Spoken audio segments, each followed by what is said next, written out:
बात सही है, बस नहीं होती रहे देते तो हम ही कह देते।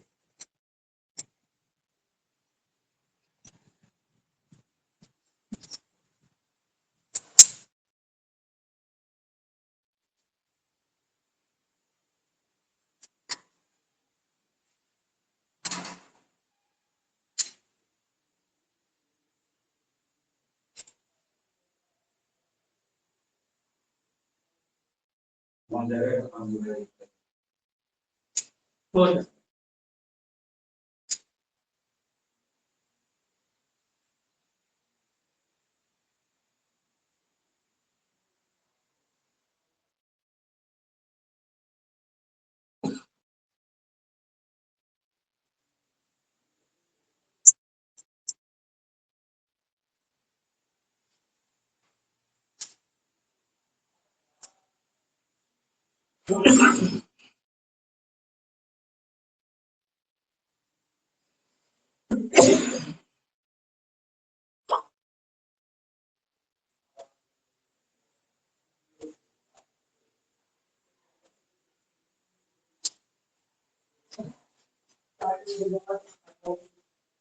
एक तो इतनी जगह भी नहीं है यार, चलने की भी जगह नहीं है। कुर्सी रखवा दें यहाँ पे थोड़ा सा करने की भी जगह नहीं है।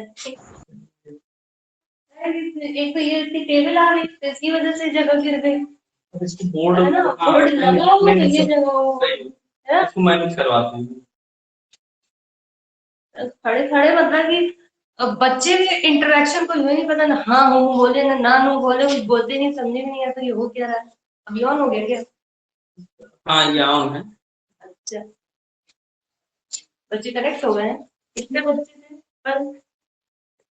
कल good morning ma'am.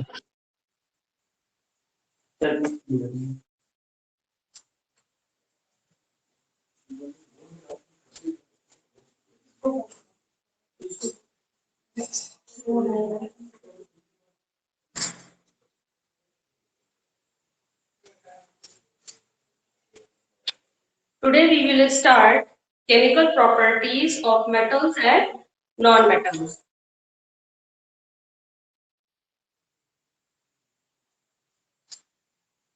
Chemical properties of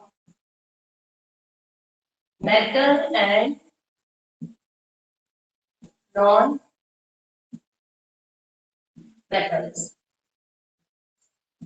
इसमें हम आज पढ़ेंगे कि मेटल्स हैं किस तरह से रिएक्शन करते हैं। ठीक है, मेटल्स और नॉन मेटल्स दोनों किस तरह से रिएक्शन करते हैं। पहला रिएक्शन देखते हैं कि मेटल का ऑक्सीजन के साथ रिएक्शन। पहला रिएक्शन है व्हेन रिएक्शन में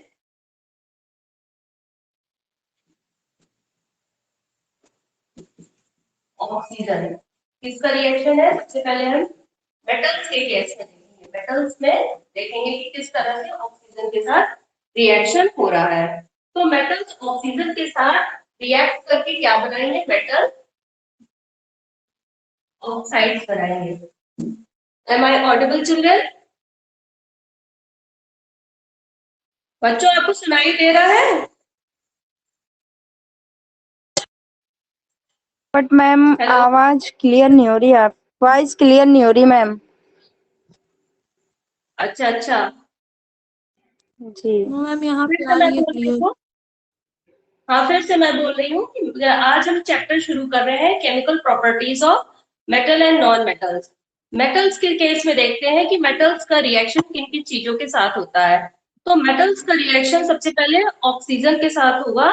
यदि ऑक्सीजन के साथ मेटल रिएक्ट करते हैं तो क्या बनाते हैं? मेटल ऑक्साइड्स बनाते हैं। जैसे कि आपका सोडियम मेटल है या कैल्शियम है और है आयरन है। तो आयरन जैसे ऑक्सीजन के साथ रिएक्ट करके क्या बनाएगा? आयरन ऑक्साइड बनाएगा।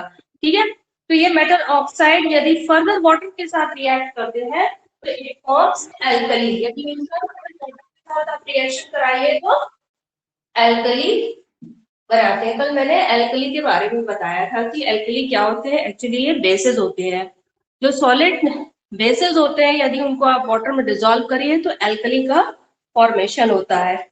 इसके अलावा जो कुछ ऐसे भी मेटल्स हैं जो बहुत रिएक्टिव होते हैं, जैसे कि रिएक्टिव मेटल्स में कौन कौन से आते हैं?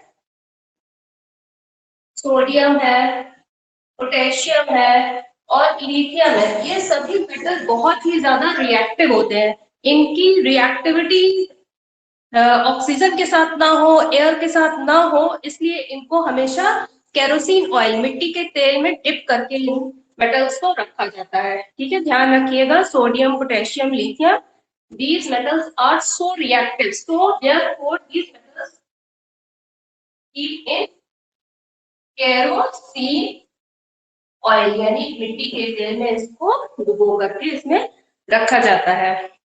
फिर कुछ ऐसे भी ऑक्साइड्स होते हैं कि जो एम्फोटेरिक होते हैं।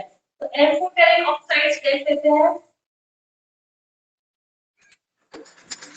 एम्फोटेरिक ऑक्साइड्स, एम्फोटेरिक ऑक्साइड्स वे ऑक्साइड्स होते हैं जो एसिड और बेस दोनों की तरह कार्य करते हैं। दे show behaviour of acid and base, acid और बेस दोनों की तरह ये काम करते हैं। जैसे कि हम देख लें, एल्युमिनियम ऑक्साइड है या जिंक ऑक्साइड है। फॉर एग्जांपल एल्युमिनियम ऑक्साइड या जिंक ऑक्साइड, ये दोनों एम्फोटेरिक नेचर के होते हैं। एम्फोटेरिक नेचर का मतलब है कि ये किसी तरह बिहेव करते हैं, दोनों की तरह बिहेव करते हैं। एसिड एंड बेस दोनों की तरह ये बिहेव करते हैं। इनको एम्फोटेरिक ऑक्साइड्स कहते हैं। इसके अलावा कुछ मेटल्स ऐसे भी होते हैं जो नॉन रिएक्टिव होते हैं। ये जल्दी क्रिया नहीं कर सकते हैं ऑक्सीजन के साथ। जैसे कि गोल्ड है। गोल्ड हम लोग पहनते हैं, क्यों पहनते हैं? क्योंकि इनका जो रिएक्शन है वो एटमॉस्फेयर के साथ इजीली नहीं होता है। ठीक है, तो नॉन रिएक्टिव मेटल्स होते हैं, इसीलिए इनकी वैल्यू ज्यादा है। जैसे कि आपका सिल्वर एंड गोल्ड, मैं सबके साइन भी लिखती जा रही हूँ। सिल्वर एजी से लिखा जाता है, गोल्ड एयू से लिखा जाता है। तो ये नॉन रिएक्टिव मेटल्स हैं, ये आपके रिएक्टिव मेटल्स हैं। ठीक है, जब मेटल्स का आप वाटर के साथ रिएक्शन कराइए तो क्या बनेगा? When reaction is reacted with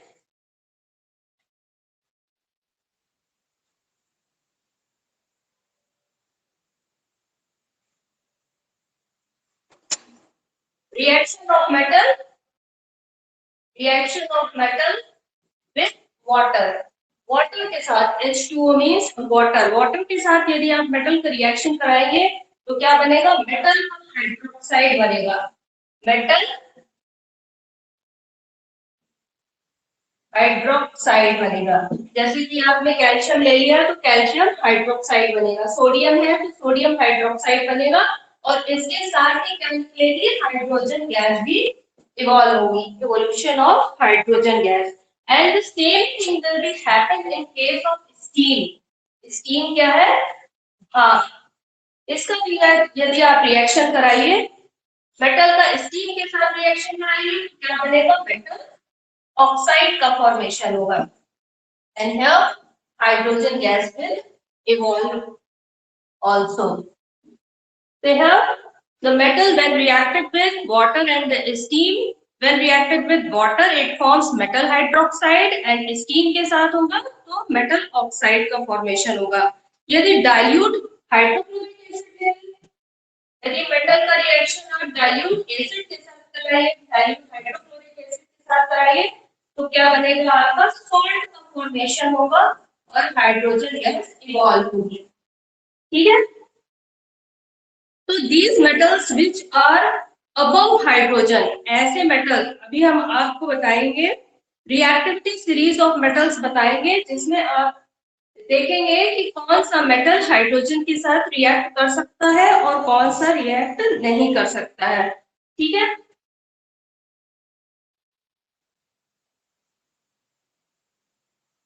ये सीरीज बहुत इंपॉर्टेंट है, इसको आप नोट कर लीजिए।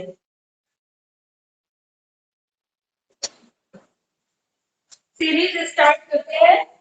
सिंपल से मैं लिखती हूँ, आप नोट करते जाइए। के है पोटेशियम, सोडियम,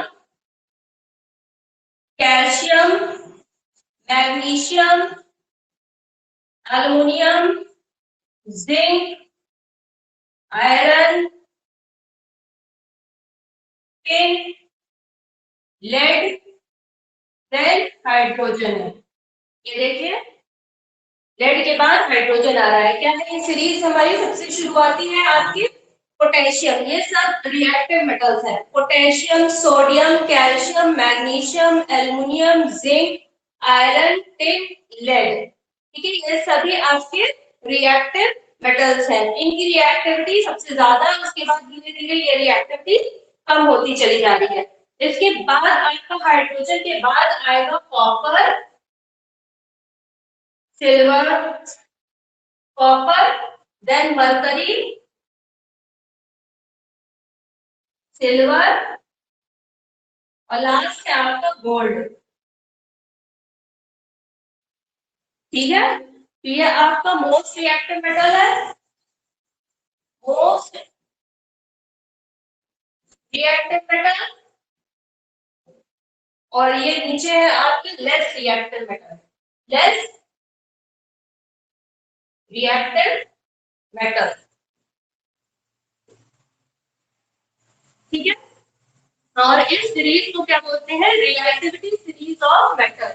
ये पूरी सीरीज क्या कहलाती है? रिएक्टिविटी सीरीज ऑफ मेटल्स कहलाती है। ठीक है, this is the arrangement of metals in order of decreasing reactivity is called reactivity series of metal. तो मेटल्स के जो क्रम है उनकी क्रियाशीलता के अनुसार, जैसे कि सबसे क्रियाशील मेटल्स है सबसे ऊपर है और उसके नीचे जैसे जैसे उनकी क्रियाशीलता कम हो जा रही है, इस क्रम के यानी पूरे इस व्यवस्था को, इस अरेंजमेंट को क्या बोलते हैं? रिएक्टिविटी सीरीज ऑफ मेटल्स बोलते हैं। ठीक है, इसमें से जो ज्यादा रिएक्टिव मेटल्स होता है वो कम रिएक्टिव मेटल्स को डिस्प्लेस कर देता है, हटा देता है। अब जैसे कि एक एग्जांपल हम देखते हैं कि कॉपर सल्फेट है। एक उदाहरण के तौर पे देखते हैं कि कॉपर सल्फेट है, CuSO4 के फॉर्म में कॉपर सल्फेट को लिखते हैं, रिएक्शन है। इसका यदि आप आयरन के साथ रिएक्शन करा रहे हैं, आयरन है Fe है, इसको आप रिएक्ट कराते हैं तो क्या होगा कि ये जो आयरन है इस कॉपर को डिस्प्लेस कर देगा। ठीक है, क्योंकि ये आयरन है हमारा ज्यादा क्रियाशील है और कॉपर है वो कम क्रियाशील है। तो जब ज्यादा क्रियाशील वाला होता है वो कम क्रियाशील वाले को हटा देता है, डिस्प्लेस कर देता है। तो यहाँ पर क्या फॉर्मेशन हो जाएगा? फेरस सल्फेट बन जाएगा, फेरस सल्फेट बन जाएगा और प्लस आपका कॉपर आ जाएगा। ठीक है, तो इस रिएक्टिविटी सीरीज का इस तरह से उपयोग करते हैं। इसके अलावा एक है एक्वा रेजिया। नेक्स्ट थिंग है, क्या है? Aqua regia. एक्वा रेजिया क्या होता है? कंसंट्रेटेड नाइट्रिक एसिड और कंसंट्रेटेड हाइड्रोक्लोरिक एसिड का मिक्सचर होता है। दोनों ही जो एसिड है कंसंट्रेटेड फॉर्म में रहते हैं, लेकिन इसमें कंसंट्रेटेड नाइट्रिक एसिड का एक भाग होता है और कंसंट्रेटेड हाइड्रोक्लोरिक एसिड का 3 भाग होता है। इस मिक्सचर को क्या बोलते हैं? एक्वा रेजिया बोलते हैं। ये एक्वा रेजिया क्या करता है? सारे मेटल्स, जितने भी मेटल्स हैं इन सब को डिसॉल्व कर देता है, इवन गोल्ड और प्लेटिनम को भी ये डिसॉल्व कर देता है, क्योंकि ये बहुत ही ज्यादा कोरोसिव होता है। Corrosive and fuming, corrosive and fuming liquid है, कोरोसिव एंड फ्यूमिंग लिक्विड है। ठीक है, मेटल्स का यदि आप क्लोरीन के साथ रिएक्शन कराइए, मेटल्स है, मेटल्स का यदि क्लोरीन के साथ रिएक्शन करिए तो क्या करेंगे? जैसे कि आप कोई भी मेटल ले लिया, पोटेशियम है, सोडियम है, कैल्शियम है, इन मेटल का साथ आप आपने रिएक्शन कराया तो क्या बनेंगे, इनके क्लोराइड्स बनेंगे, जैसे पोटेशियम क्लोराइड बना, सोडियम क्लोराइड बना, कैल्शियम क्लोराइड बना, तो क्या बनेगा यहाँ पे इनके मेटल्स क्लोराइड्स बनेंगे। इसी तरह से हाइड्रोजन के साथ आप रिएक्शन कराइए, मेटल का रिएक्शन हाइड्रोजन के साथ कराइए तो क्या फॉर्मेशन होगा, मेटल हाइड्राइड बनेगा, मेटल हाइड्राइड का फॉर्मेशन होगा। मेटल हाइड्राइड किस तरह का कंपाउंड है, आयनिक कंपाउंड है, ठीक है। जैसे कि सोडियम आपने ले लिया तो सोडियम हाइड्राइड बनेगा, पोटेशियम हाइड्राइड बनेगा, कैल्शियम हाइड्राइड बनेगा, तो इस तरह से ये रिएक्शंस होते हैं। तो ये सभी रिएक्शंस थे हमारे मेटल के रिएक्शंस थे। देन हम शुरू करेंगे नॉन मेटल्स के रिएक्शन। नाउ मैम वॉइस बिल्कुल क्लियर नहीं हो रही है। अच्छा बेटा, फैन आ रही है, लाइट आ रही है, इस वजह से हो रहा है।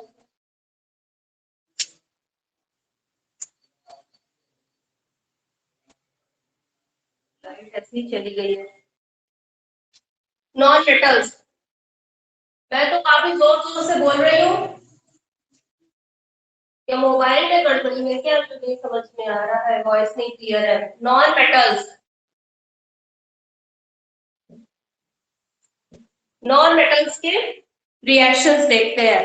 नॉन मेटल्स का यदि आप रिएक्शन करें, शॉर्ट फॉर्म में लिख रहे हैं नॉन मेटल्स क्योंकि टाइम लगता है और आपका पूरा मुझे केमिस्ट्री 2 लेक्चर में खत्म करनी है। तो नॉन मेटल का रिएक्शन यदि आप ऑक्सीजन के साथ कराइए तो क्या बनेगा, ये मेटल ऑक्साइड का फॉर्मेशन होगा। मेटल ऑक्साइड का फॉर्मेशन होगा। मेटल ऑक्साइड आपके एसिडिक नेचर के हो सकते हैं या न्यूट्रल ऑक्साइड भी हो सकते हैं।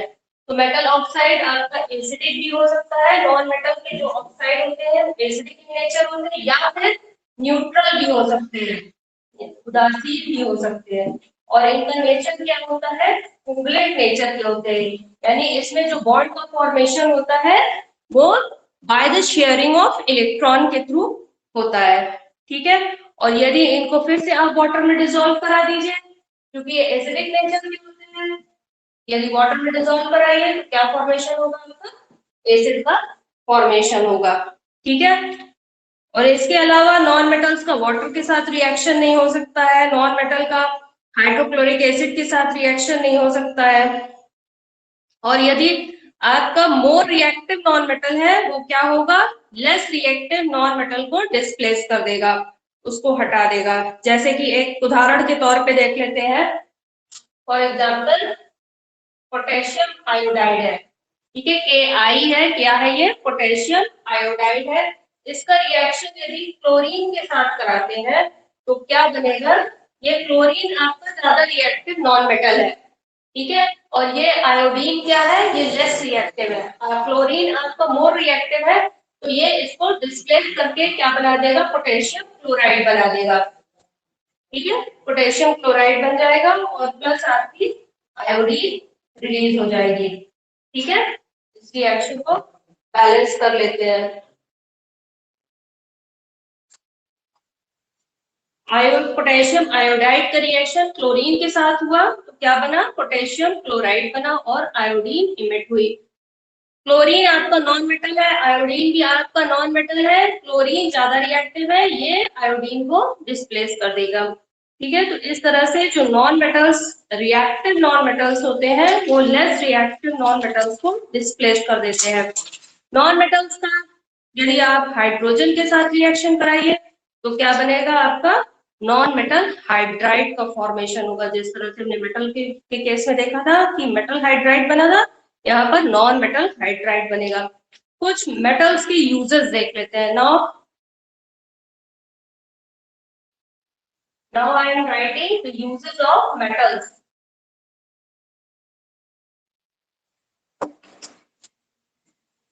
Uses of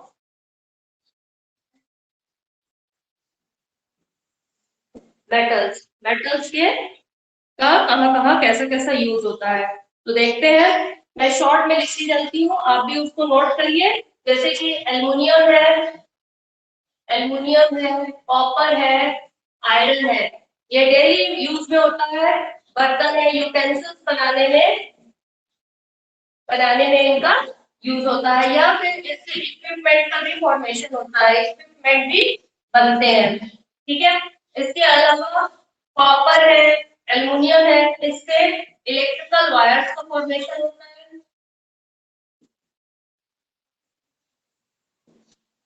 जिंक है, ये गैल्वेनाइजिंग के काम में आता है। जिंक की प्लेटिंग की जाती है एक लेयर आयरन के जो भी यूटेंसिल्स है या और भी चीजें हैं, आयरन की लोहे की जो चीजें बनी होती हैं उन उसमें जंग ना लगे इसलिए उसमें जिंक की लेयरिंग की जाती है, इसको बोलते हैं गैल्वेनाइजेशन। तो गैल्वेनाइजिंग आयरन ये क्या करता है, आयरन को गैल्वेनाइज करता है, गैल्वेनाइजिंग आयरन को गैल्वेनाइज करता है। इसके अलावा क्रोमियम एंड निकल, क्रोमियम और निकल का कहाँ यूज होता है, स्टेनलेस स्टील में, स्टील में यूज होता है। मरकरी का घर में थर्मामीटर यूज होता है, उसमें जो चमकती हुई चीज दिखती है जिसको आप पारा कहते हैं वो क्या है, मरकरी है। ये थर्मोमीटर में यूज होता है मरकरी। एल्युमिनियम है, फॉइल में यूज होता है, बर्तन में यूज होता है। सिल्वर भी है आपका, सिल्वर फॉइल भी बनती है, क्योंकि ये सब मेटल की प्रॉपर्टी है। कल मैंने बताया था कि मेटल्स क्या होते हैं, मिलेबल होते हैं जिनको की शीट में बनाया जा सकता है। तो सिल्वर की भी फॉइल बनती है जो कि स्वीट मिठाई में लगाई जाती है, इससे भी वायर बनते हैं एल्युमिनियम से, और यूटेंसिल्स भी बनते हैं। फॉइल भी बनती है इसकी एल्युमिनियम की, और गोल्ड से ज्वेलरी बनती है, गोल्ड का हम सभी जानते हैं, ज्वेलरीज वगैरह बनती है। इसके अलावा लेड है, लेड का इस्तेमाल कहाँ होता है, बैटरीज में होता है, बैटरीज में लेड का इस्तेमाल होता है। तो ये कुछ यूजेस मैंने मेटल्स के बताए हैं, सारे यूजेस तो नहीं कवर हो सकते, तो जो पॉसिबल थे वो मैंने आपको बताए हैं। इसके अलावा नॉन मेटल्स के भी यूजेस देखिए, some uses of non metals, uses of non metals. Non metals में हाइड्रोजन है, हाइड्रोजन का वनस्पति घी बनाने में यूज होता है, हाइड्रोजन का वनस्पति घी है। अमोनिया है, रॉकेट फ्यूल बनाने में यूज होता है। कार्बन ग्रेफाइट होता है, कार्बन, ये ग्रेफाइट जो इलेक्ट्रोड बनाने में यूज होता है, ड्राई सेल के इलेक्ट्रोड बनाने में इसका फॉर्मेशन होता है। And then nitrogen, nitrogen is used as refrigerant, refrigerant के फॉर्म में नाइट्रोजन का यूज होता है। इसके अलावा नाइट्रोजन का यूज इलेक्ट्रिक बल्ब्स में इनर्ट एटमॉस्फेयर को क्रिएट करने में होता है।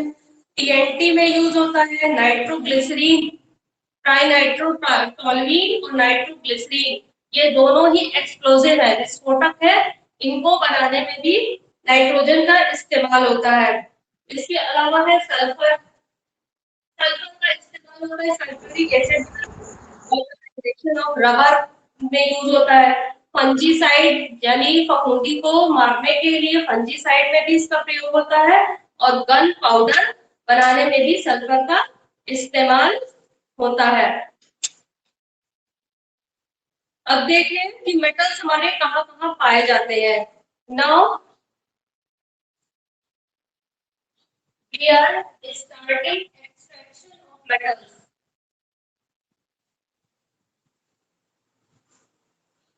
एक्सट्रैक्शन ऑफ मेटल्स,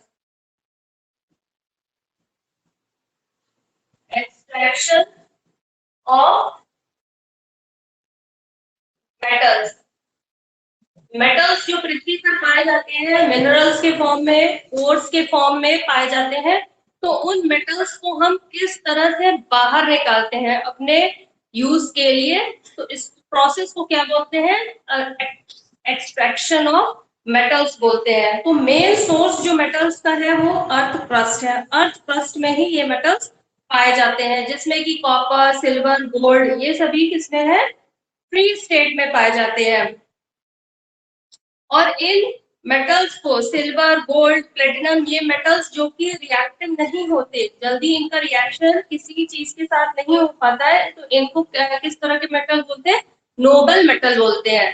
तो ये सिल्वर है, सिल्वर, प्लेटिनम, गोल्ड, ये सभी, यूरेनियम, इंडियम,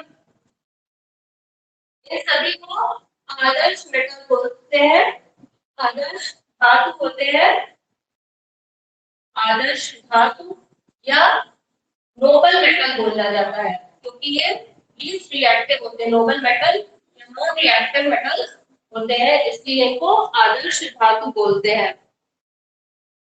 अब इन मेटल्स को किसके थ्रू हम एक्सट्रैक्ट करेंगे? ओर के थ्रू। ओर क्या होता है? अयस्क, ORE, इसको क्या बोलते हैं? अयस्क बोलते हैं। और ऐसे ओर्स जिसमें कि those minerals from which metal is extracted is known as ore।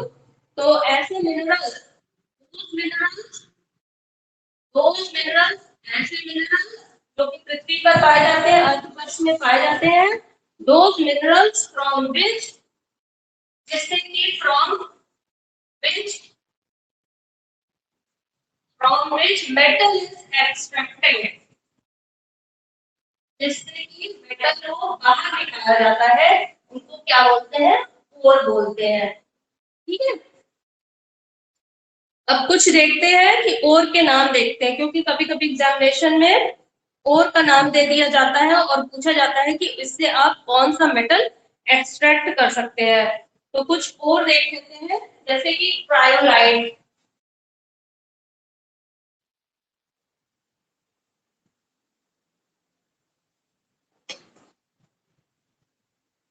Cryolite, cryolite, cryolite से कौन से मेटल एक्सट्रैक्ट होते हैं? इसका फॉर्मूला होता है Na3HLLe6। इससे क्या निकलता है?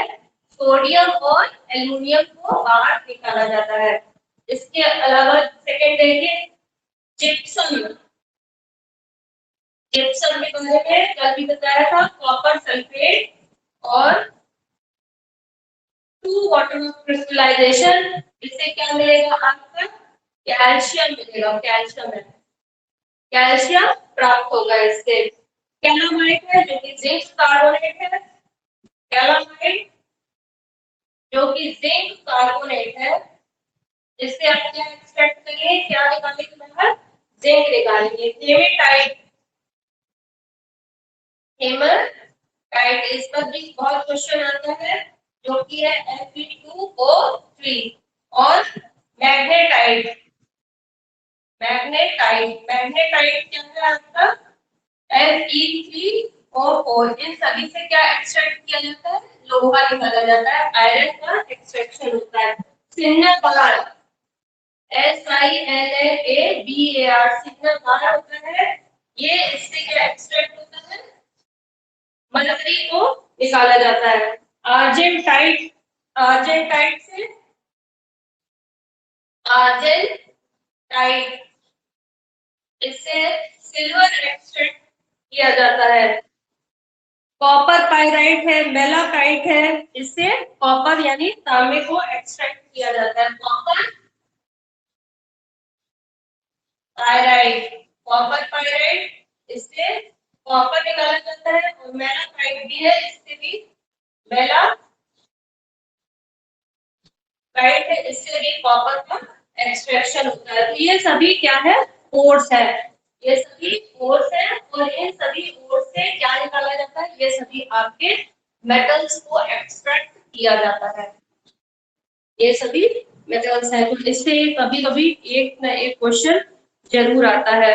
तो जितने भी आपको ओर्स मिल जाए, तो उस सभी को आप बहुत अच्छे से लर्न कर लीजिए। नेक्स्ट है एक्सट्रैक्शन ऑफ मेटल। इसमें सबसे पहले मेटलर्जी देखते हैं, ये पूरे प्रोसेस को, जिसके थ्रू पूरा जो प्रोसेस है, जिसके थ्रू मेटल को निकाला जाता है, तो इन प्रोसेस को क्या बोलते हैं? मेटलर्जी बोलते हैं। निष्कर्षण, धातु का निष्कर्षण इंग्लिश में बोलते हैं मेटलर्जी।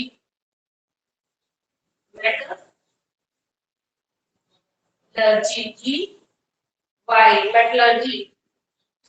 मेटलर्जी क्या है? It is the one of the process, it is the process through which metal is extracted, metal is extracted from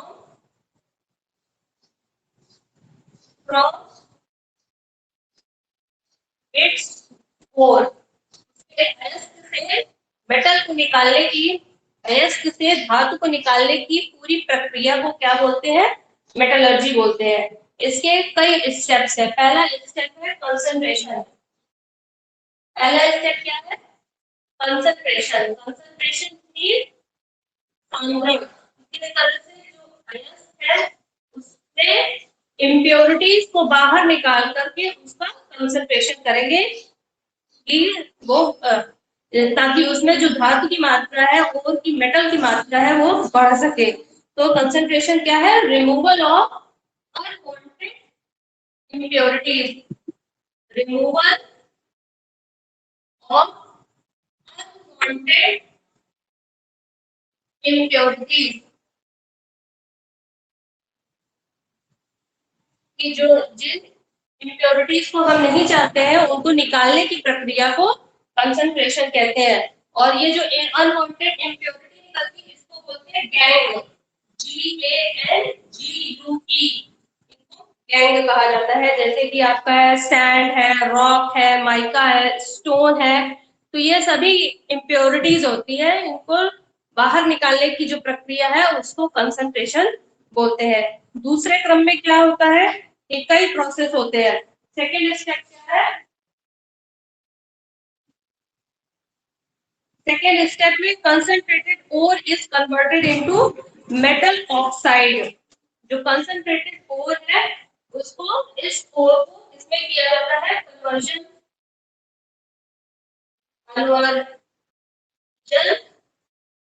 of metal into metal oxide. Oxide जो कि मेटल फॉर्म में है, उस मेटल को आप metal oxide form में convert करते हैं। इस मेटल ऑक्साइड में कन्वर्ट करने के कई मेथड हैं। एक है इलेक्ट्रोलिसिस है, दूसरा रिडक्शन है, कैल्सिनेशन है और रोस्टिंग है। पहला प्रोसेस है इलेक्ट्रोलिसिस है, इलेक्ट्रोलिसिस है, दूसरा है रिडक्शन, तीसरा है कैल्सिनेशन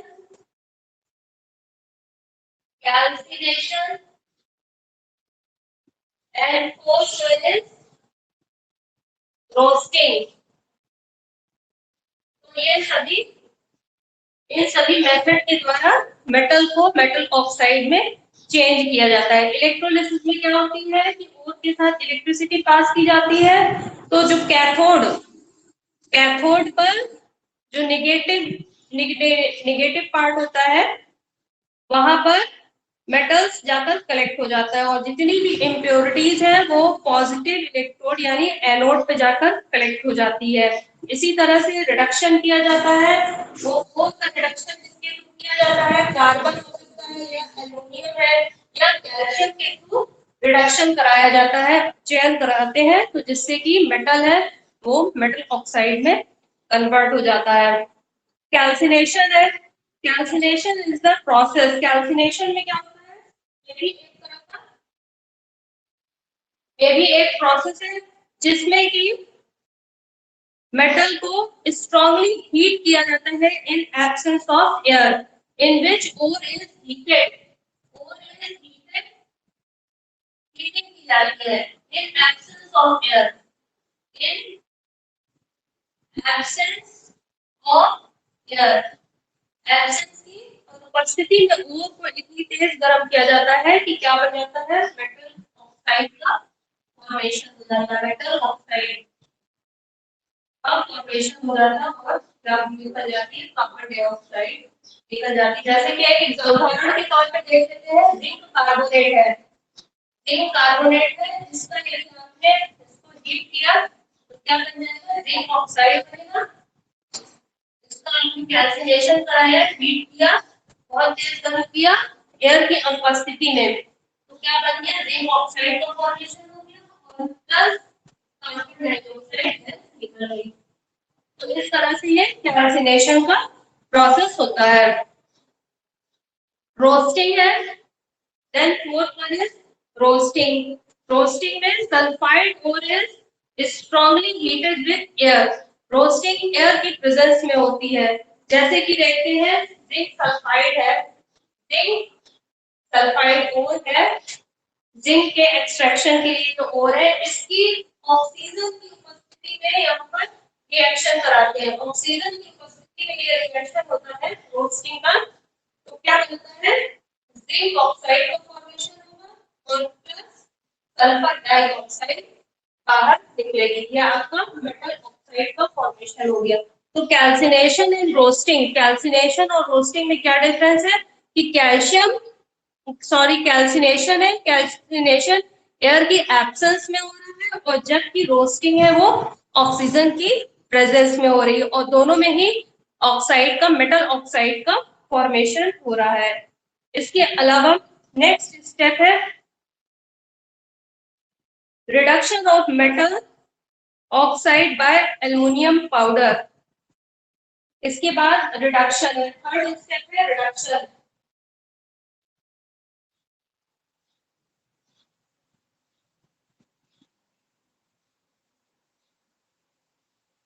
रिडक्शन है जो मेटल ऑक्साइड आपको मिला है सेकेंड स्टेप में, वो कन्वर्ट होगा नेक्स्ट स्टेप के लिए।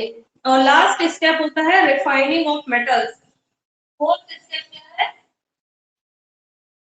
फोर्थ स्टेप है रिफाइनिंग, रिफाइनिंग ऑफ मेटल्स होता है। प्रोसेस ऑफ प्यूरिफाइंग, यानी मेटल्स को पूरी तरह से प्यूरिफाई करने के लिए जो प्रोसेस है वो रिफाइनिंग ऑफ मेटल्स कहा जाता है। Process of purifying impure metals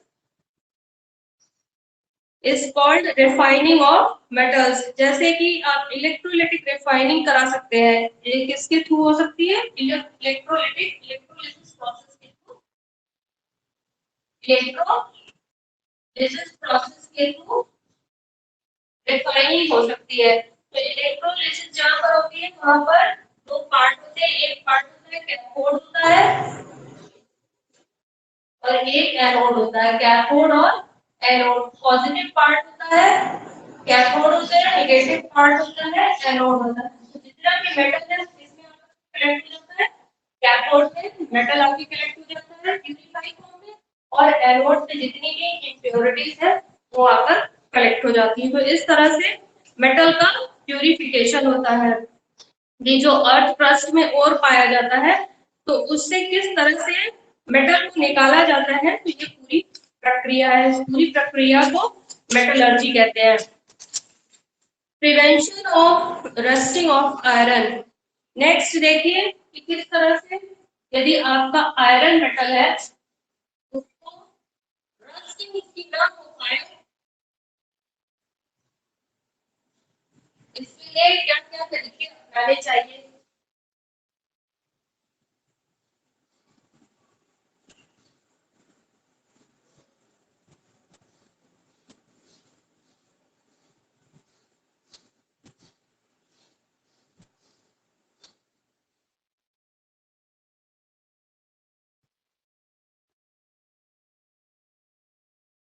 prevention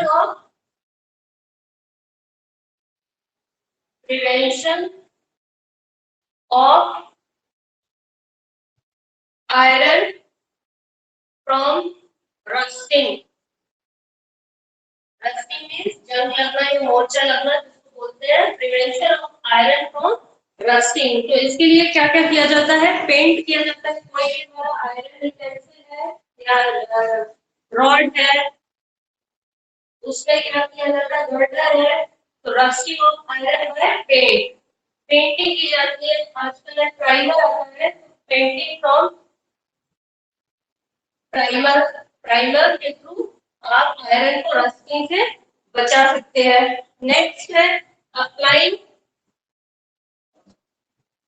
applying oil या उसमें आप ग्रीस लगा दीजिए तो भी आयरन की बचत हो जाती है। सेकेंड है गैल्वेनाइजेशन, गैल्वेनाइजेशन, गैल्वेनाइजेशन मैंने अभी बताया था कि इसमें क्या कर दिया जाता है कि depositing of three, deposit, depositing of three layer, layer of zinc metal, zinc metal की पतली परत लगा दी जाती है आयरन कंटेंट में, तो उससे भी उसकी रस्टिंग से बचत हो जाती है। टिन प्लेटिंग की जाती है स्टील बॉक्सेस में, टिन की प्लेटिंग की जाती है। Tin,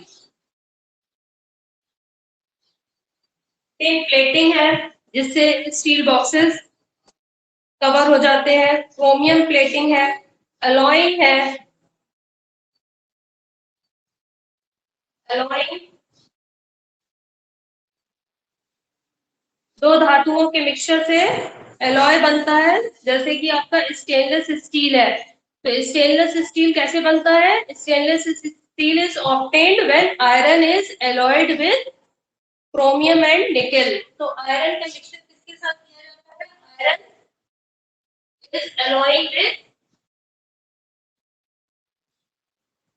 with chromium and nickel, chromium और निकेल के थ्रू इनका एलॉय किया जाता है जिससे कि स्टेनलेस स्टील बन जाता है और रस्टिंग से इसको बचाया जाता है। Stainless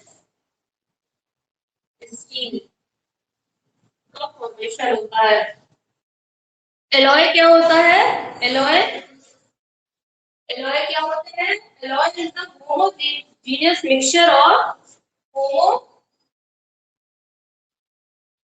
homogeneous mixture, homogeneous mixture of two or more, two or more, एक या एक से अधिक धातुओं के मिश्रण को एलॉय बोलते हैं। टू और मोर मेटल और नॉन मेटल,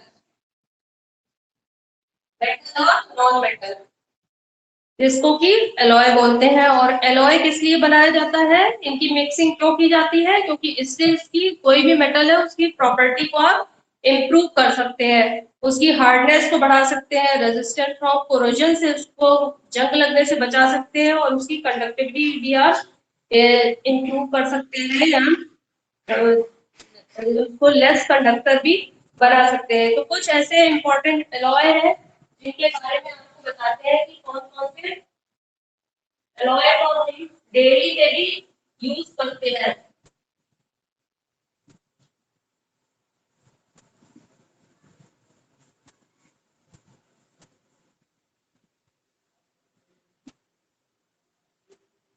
ड्यूरेलियम, ड्यूरेलियम है, ड्यूरेलियम कितना कितना, किन किन मेटल्स का एलॉय है, aluminium plus copper, magnesium, manganese, इन सभी का ये मिक्सचर होता है। ये जनरली आप एयरक्राफ्ट वगैरह, सैटेलाइट, इन सब में ड्यूरेलियम का उपयोग होता है। मैग्नेलियम, मैग्नेलियम, मैग्नेलियम is the mixture of aluminum and magnesium metal. Steel, steel is the mixture of iron with carbon. brass जो कि पीतल है, brass में कॉपर 80% है और जिंक है 20%, 20%। जिंक का कॉम्बिनेशन होता है ब्रॉन्ज, कांसा इसमें कॉपर है 90%, कॉपर 90% और टिन है 10%, एमाल्गम एमाल्गम जिसमें मेन मरकरी होता है और मरकरी के साथ दूसरे तीन मेटल्स को मिक्स किया जाता है, जैसे कि आपका सिल्वर है, टिन है, जिंक है, इन सब की भी मिक्सिंग की जाती है। और एमाल्गम का ज्यादातर कहाँ यूज होता है? डेंटिस्ट यूज करते हैं, टीथ की फिलिंग में एमाल्गम का यूज किया जाता है। Now I am starting next chapter, periodic classification of elements.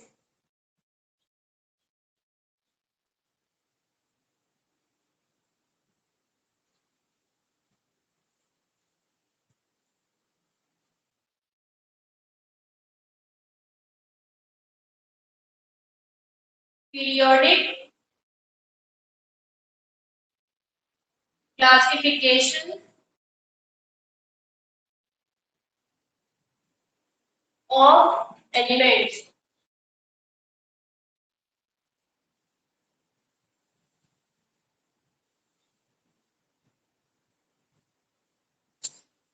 Periodic classification of elements में हम देखते हैं कि जब बहुत सारे तत्वों की, बहुत सारे मेटल्स, नॉन मेटल्स, इन सब की खोज हो गई तो इनकी स्टडी को करना थोड़ा सा मुश्किल हो गया। तो इनकी जो प्रॉपर्टीज थी, जैसे कोई मेटल है, कुछ ऐसे मेटल्स हैं जिनकी प्रॉपर्टी सेम है, या नॉन मेटल्स है उनकी प्रॉपर्टी सेम है, तो उन सभी को एक प्रॉपर वे में अरेंज करने के लिए एक टेबल का फॉर्मेशन हुआ। इस टेबल को क्या बोलते हैं? पीरियोडिक टेबल बोलते हैं। तो पीरियोडिक टेबल क्या है? The arrangement of elements into group in such A way that same group have similar properties of elements. तो एक इस तरह का अरेंजमेंट है जिसमें कि जो भी ऐसे भी जिनकी भी प्रॉपर्टी सेम है, ऐसे एलिमेंट्स जिनकी प्रॉपर्टी सेम है, उनको एक ग्रुप में रखा गया है। तो इसके लिए कुछ साइंटिस्ट थे, कई अटेम्प्ट किए। सबसे पहले डोबेर्नियर आए थे। डोबेर्नियर उन्होंने ट्राइड सिस्टम दिया। तो इसकी पीरियोडिक टेबल की थोड़ी सी हिस्ट्री पर भी जाते हैं कि किस तरह से इस पीरियोडिक टेबल का फॉर्मेशन हुआ। तो सबसे पहले आए थे डोबेर्नियर। डोबेर्नियर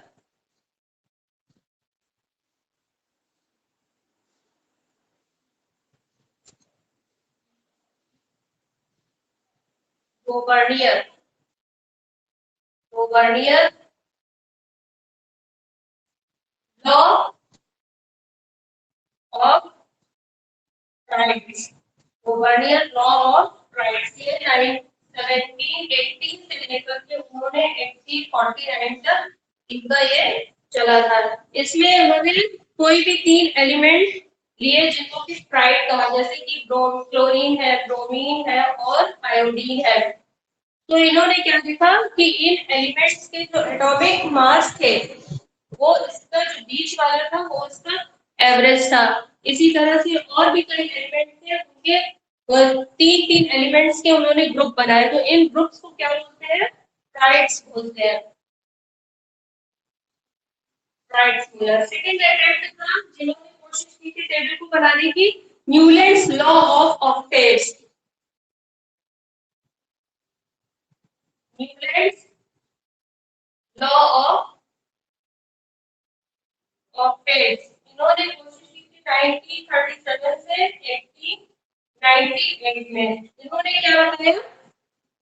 इन्होंने बताया कि एलिमेंट का इस तरह से अरेंजमेंट किया कि आठवें एलिमेंट के बाद जो प्रॉपर्टीज थी वो रिपीट हो रही थी।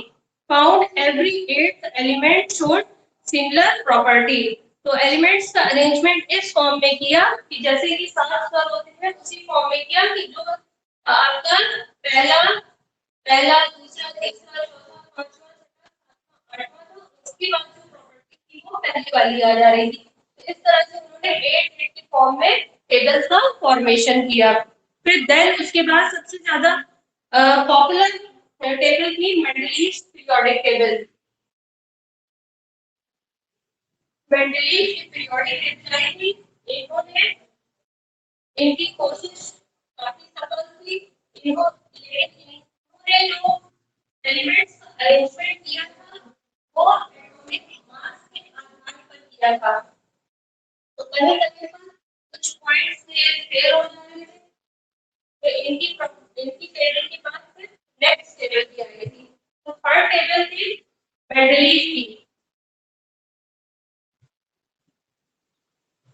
Mendeleev's periodic table. मेंडलीव की पीरियोडिक टेबल आई। इन्होंने क्या किया 63 एलिमेंट्स को अरेंज किया। 63 एलिमेंट्स को इन्होंने अरेंज किया।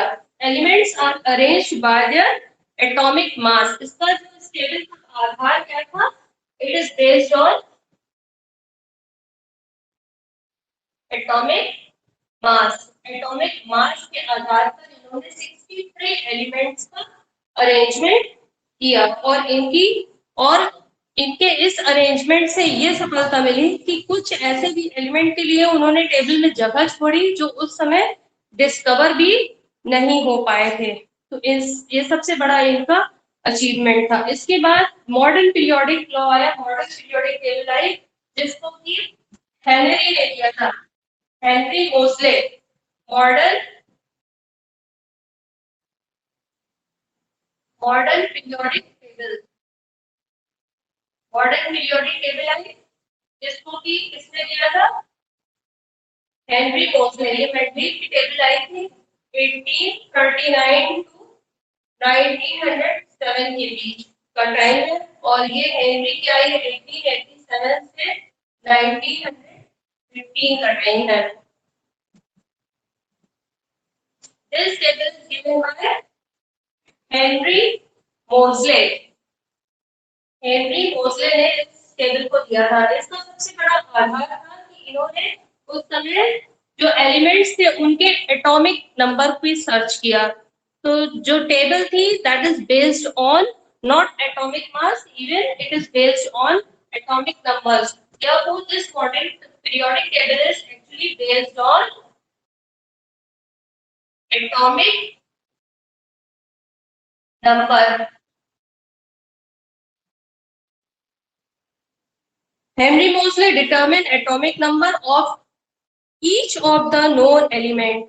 हर एलिमेंट का उन्होंने एटॉमिक नंबर ज्ञात किया and atomic number better fit with in periodic table. और जो पीरियोडिक टेबल में एटॉमिक नंबर ज्यादा अच्छी तरह से फिट हो सके थे बजाय कि एटॉमिक मास के, जो कि मेंडलीव ने दिया था। So therefore here the properties of the elements are periodic function of their atomic number. अब टेबल किस तरह की थी, एक मोटा मोटा उसका भी डायग्राम देख लेते हैं।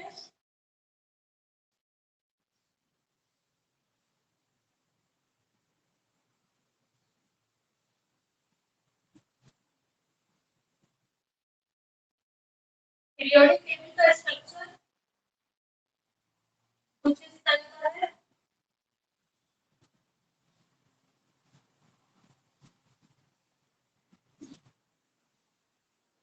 और अब तक 118 एलिमेंट है, उनकी खोज हो चुकी है। कल भी मैंने शायद बताया था 18 एलिमेंट की खोज हो चुकी है, जिसमें से कि 30 है आर्टिफिशियल है, फिशियल यानी ह्यूमन मेड है, और बाकी जितने भी रिमेनिंग एलिमेंट्स हैं that are present in natural form, natural elements हैं।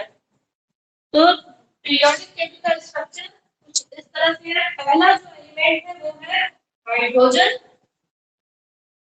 फर्स्ट एलिमेंट हाइड्रोजन है और जो लास्ट एलिमेंट है वो है इनर्ट गैसेस है। यहाँ पर लास्ट ग्रुप है इनर्ट गैसेस।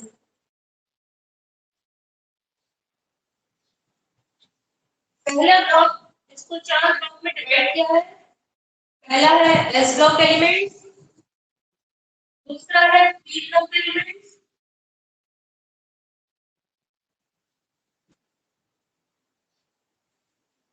एस ब्लॉक में 2 में डिवाइड है। फर्स्ट में है एल्कली मेटल्स होते हैं, एल्कली मेटल्स। सेकेंड है अल्कलाइन अर्थ मेटल्स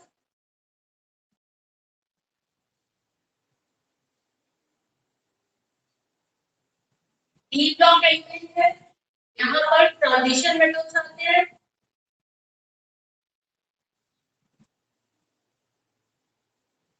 और लास्ट है नीचे है F block elements. F block elements जिसमें ऊपर की तरफ लैंथेनाइट्स है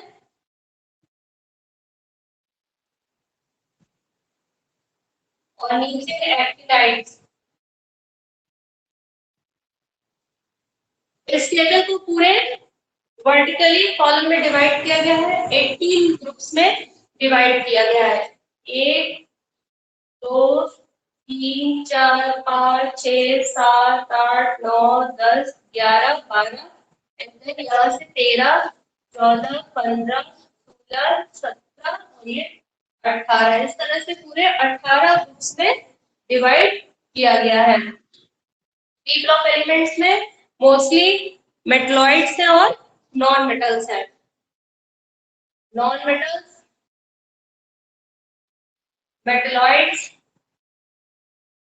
आते हैं, और ये जो लास्ट कॉलम है वो नोबल गैसेस का है, इनर्ट गैसेस का, जो कि helium, neon, argon, krypton, xenon है। यहाँ पर है helium, helium, neon, argon, krypton, xenon, radon, ये सभी आपके इनर्ट गैसेस आती है। और ये तो हॉरिजॉन्टल डिवीजन था, और इसके बाद सॉरी ये वर्टिकल डिवीजन था कॉलम वाइज, और देन इसके बाद इसको 7 पीरियड में डिवाइड किया गया। 1 2 3 4 8 6 7। तो इस तरह से 1 2 3 4 5 6 7 पीरियड्स में भी डिवाइड किया गया है। लैंथेनाइट्स के केस में लैंथेनम यहाँ पर आता है 6th में, और एक्टिनाइट्स ये थर्ड ग्रुप के 7th पीरियड में आता है। तो लैंथेनम है जिसका कि एटॉमिक नंबर है 57। तो ये सभी 57 से लेकर 71 तक के एलिमेंट सारे यहाँ पर आते हैं, लेकिन क्योंकि पीरियोडिक टेबल का शेप बी शेप हो रहा था, इसलिए यहाँ के लैंथेनाइट्स के जितने भी एलिमेंट्स थे उनको नीचे एल ब्लॉक एलिमेंट्स में रख दिया गया। इसी तरह से एक्टिनाइट्स, एक्टिनाइट्स में भी 89 से लेकर के 100 रखे हैं, तो इनको की वजह से नीचे रखा गया है। तो एक्टिनियम से एक्टिनाइट बना है, लैंथेनम से लैंथेनाइट्स बने हैं। तो ये सभी लैंथेनाइट्स और एक्टिनाइट्स को एफ ब्लॉक एलिमेंट्स में रखा गया है। इसके अलावा कुछ ऐसे एलिमेंट्स हैं जो पी ब्लॉक एलिमेंट में हैं, जैसे कि बोरॉन है, boron, boron, silicon, germanium, antimony, tellurium, पोलियम, ये सभी मेटलॉइड्स होते हैं। ये पी ब्लॉक एलिमेंट्स में डायगोनली प्रेजेंट है।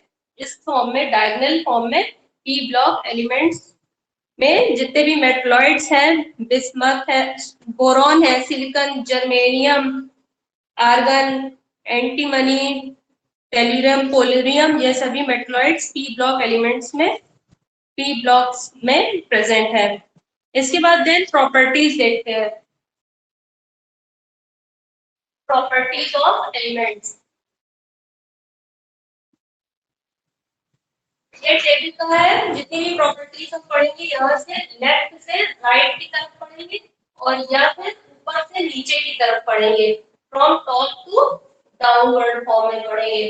तो सबसे पहले साइज देखते हैं, एटॉमिक साइज। पहली प्रॉपर्टी है एटॉमिक साइज। एटॉमिक साइज इन एलिमेंट्स का एटॉमिक साइज। तो जैसे जैसे टेबल में हम लेफ्ट से राइट की तरफ बढ़ते हैं, तो एटॉमिक साइज है वो डिक्रीज होता है। एलिमेंट का साइज जो है, डायमीटर का साइज है वो डिक्रीज होता है। तो from left to right atomic size is decreases.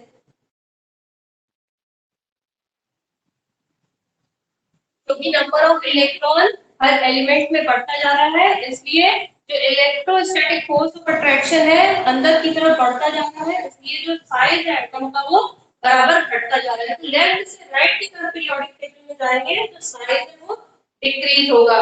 उसके बाद यदि ऊपर से नीचे की तरफ आते हैं पीरियोडिक टेबल में, ऊपर से नीचे की तरफ आते हैं from top to bottom, top to bottom की तरफ जाते हैं तो साइज होगा इंक्रीज होगा,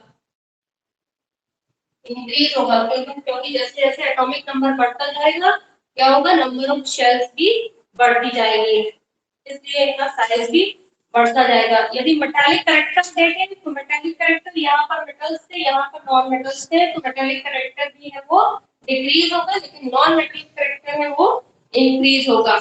मेटल की रिएक्टिविटी देखें, नेक्स्ट प्रॉपर्टी केमिकल रिएक्टिविटी देखें तो सोडियम मेटल है, मैग्नीशियम है, ये सभी ज्यादा रिएक्टिव है, इसलिए इनकी रिएक्टिविटी बहुत ज्यादा है और ये आगे जाकर ये रिएक्टिविटी है वो पहले तो इंक्रीज होती है, पहले डिक्रीज होती है और फिर उसके बाद इंक्रीज होती है। नेचर ऑफ ऑक्साइड, ऑक्साइड का भी नेचर देखें तो बेसिक नेचर है, जैसे कि ये सोडियम का ऑक्साइड बना, मैग्नीशियम का ऑक्साइड बना, तो इनका जो ऑक्साइड बेसिक नेचर है वो डिक्रीज होगा और एसिडिक नेचर में वो इधर बढ़ते जाएगी जैसे जैसे, तो एसिडिक ऑक्साइड का एसिडिक नेचर है वो इंक्रीज होता जाएगा। वैलेंसी देखें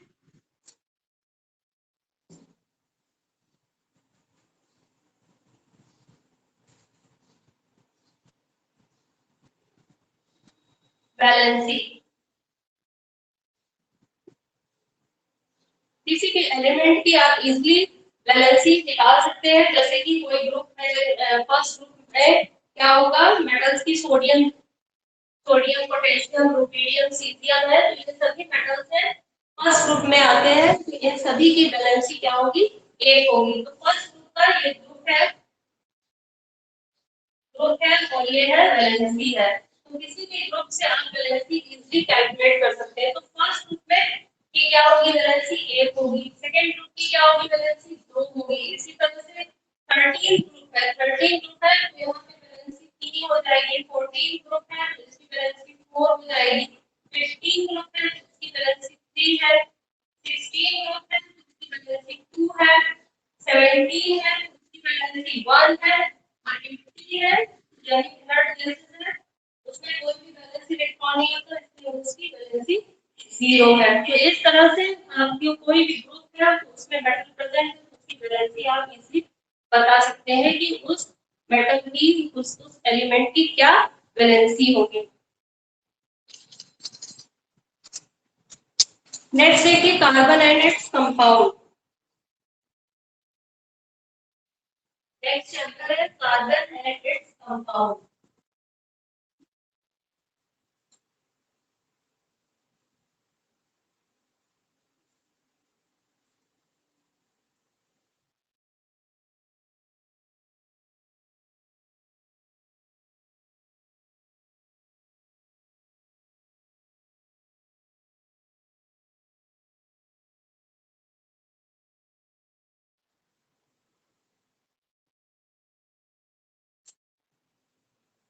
कार्बन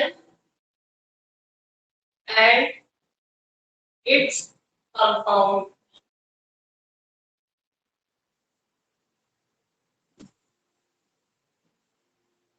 कार्बन, कार्बन के 3 एलोट्रॉप्स होते हैं, 3 अपर ग्रुप होते हैं, एलोट्रॉप्स ऑफ कार्बन,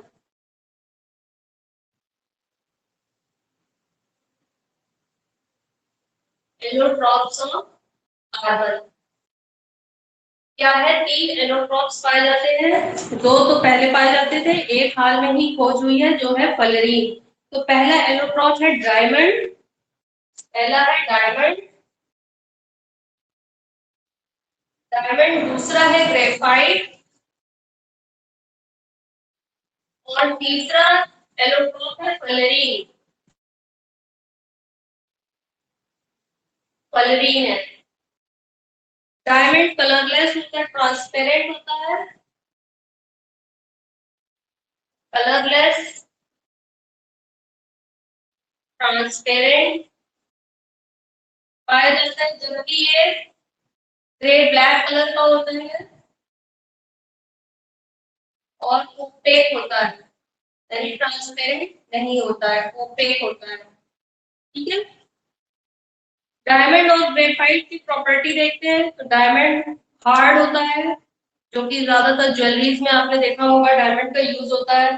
तो हार्ड इसलिए होता है क्योंकि इसका स्ट्रक्चर है वो कॉम्पैक्ट होता है। It is not non conductor होता है, क्योंकि इसमें कोई भी फ्री इलेक्ट्रॉन नहीं पाया जाता है, इसलिए इलेक्ट्रिसिटी कंडक्ट नहीं करता है। इसका यूज, डायमंड का यूज होता है ग्लास कटर में, रॉक बोरर में, जहाँ ऑयल वेल बनाया जाता है तो बोरर का काम करता है। फिर आई की सर्जरी में भी यूज होता है, जो आई की सर्जरी में नाइफ यूज होता है वो डायमंड से बनाया जाता है। ज्वेलरीज में भी यूज होता है, जो आप जानते हैं। फिर ग्रेफाइट है, ग्रेफाइट सॉफ्ट होता है, चूंकि डायमंड का स्ट्रक्चर क्या होता है, टेट्राहेड्रल फॉर्म में होता है, इस तरह से स्ट्रक्चर होता है। और ग्रेफाइट में होता है हेक्सागोन लेयर्स होती है, इसलिए इसका फ्री इलेक्ट्रॉन पाया जाता है ग्रेफाइट के केस में, इसलिए इलेक्ट्रिसिटी को कंडक्ट करता है। लेयर्ड फॉर्म में पाया जाता है, हेक्सागोन फॉर्म में कार्बन एक दूसरे से जुड़े रहते हैं। लेयर फॉर्म होने की वजह से ये लुब्रिकेशन का भी काम करता है। लेड पेंसिल में इसका यूज होता है, इलेक्ट्रोड बनाने में भी यूज होता है। कार्बन ब्रशेस बनाए जाते हैं इलेक्ट्रिक मोटर के लिए, तो ग्रेफाइट से ही बनाए जाते हैं। और ये इलेक्ट्रिसिटी या हीट कंडक्ट करता है क्योंकि इसमें फ्री इलेक्ट्रॉन्स पाया जाता है। दूसरा है फलरीन है, इसको बकमिंस्टर फलरीन भी बोलते हैं। बकमिंस्टर बकमिंस्टर फलरीन भी बोला जाता है। इसका स्ट्रक्चर बॉल शेप का होता है, क्योंकि इसमें जो ये इसमें कार्बन की संख्या 60 होती है। इसमें हेक्सागोन और पेंटागोन होते हैं, इस तरह से। ये हेक्सागोन हो गए 6 कार्बन से बनता है, और पेंटागोन है वो 5 कार्बन से बनते हैं, और इस तरह से बॉल लाइक स्ट्रक्चर बनाता है। फुटबॉल शेप स्ट्रक्चर बनाता है, डार्क सॉलिड और बहुत छोटा सा मॉलिक्यूल होता है। इसमें जो हेक्सागोन होते हैं वो 20 हेक्सागोन्स होते हैं, 20 हेक्सागोन्स होते हैं, और पेंटागोन्स होते हैं 12 पेंटागोन्स होते हैं, और एक दूसरे से इंटरलॉक्ड रहते हैं। और ये ना तो ज्यादा हार्ड होता है और ना ही ज्यादा सॉफ्ट होता है।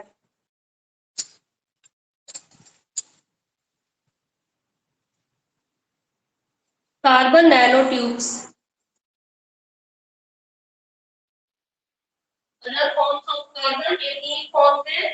कार्बन के 3 ग्रुप हैं, 3 अपर ग्रुप, जिनको एलोट्रॉप्स कहा जाता है। इसके अलावा न्यूली सर्च हुए हैं carbon nano tube.